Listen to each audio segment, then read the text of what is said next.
Healthy foods, it can be daunting sometimes, especially if you don't really know what to look for on a food label. So, here to help out, registered dietitian Laura Field to explain the most important parts of the nutrition facts label.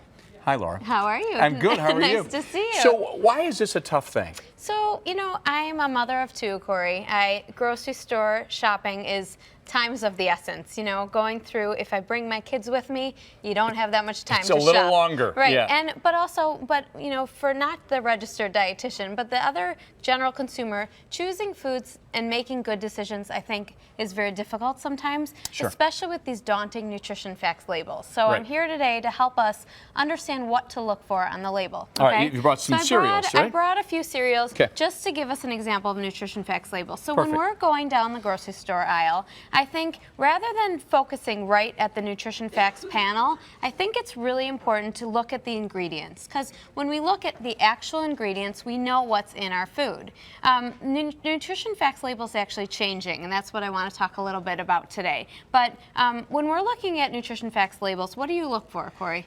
Well, Laura, I look for things like calories, total fat, carbohydrates, and sugar. Okay, good. So you pointed out a very important thing. When I direct people to labels, I usually first look at calories, but more important than just total calories, it's the calories per serving. Sure. Because, when we pour a bowl of cereal, the 3/4 of a cup of a serving, many times I do a little experiment with families, and it's, a cup and a half or Yeah, more. right, And right. so the actual, 100 or so calories, it might be 1.5 times or more. So you also pointed out sugars, and so when we look at sugars, the sugars, when you say grams of sugars on a nutrition facts label, it actually accounts for natural sugars from fruit.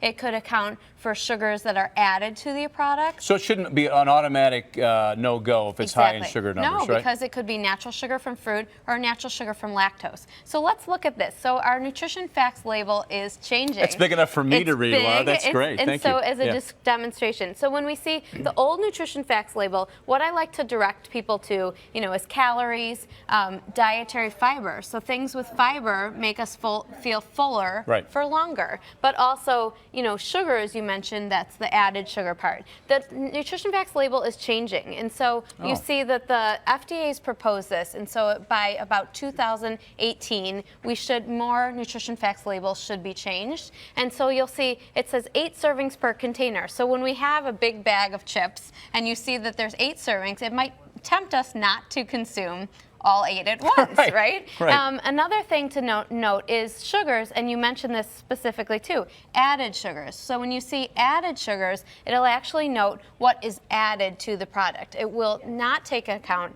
the sugars that are naturally in a food or from lactose. So you want to stay away from added sugars. Exactly. So added sugars are the ones that we know that we're consuming too much and are not good for our body. Okay.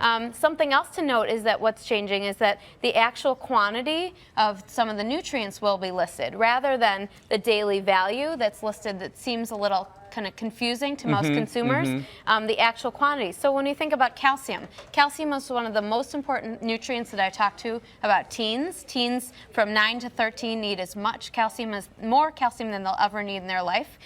So understanding that, the quantity of how much calcium will be listed there too. So those are important changes that I think will help consumers in the grocery store. Okay, so if we look back to these cereal boxes for a second, I don't have to look too far to figure out that Fruit Loops smoothie is not something I want to buy if I'm worried about. A lot more added sugar. Right. But things, if we compare apples to apples, ones that have more fiber would be the better choice.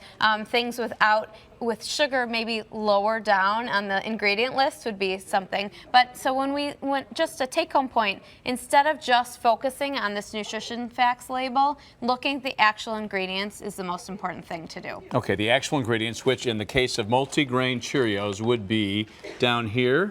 Which the first ingredient is whole grain, which would But they be make a it better so choice. small, Laura. How are you They supposed to do. read so that? that's what, with this label change, that is going to actually improve as well. And so the actual ingredients you will see in larger print, and it will make more sense to consumers. Is trisodium phosphate good? It's not necessarily Not so good. Okay. There's a lot of added All right. nutrients Yeah. that make this nutrition facts panel good. Got it. All right. Lots to talk about There there. is. Thanks for shedding some light I on hope it. to make grocery shopping a little bit easier with these tips. You've helped. Thank you very much. Thank Laura you.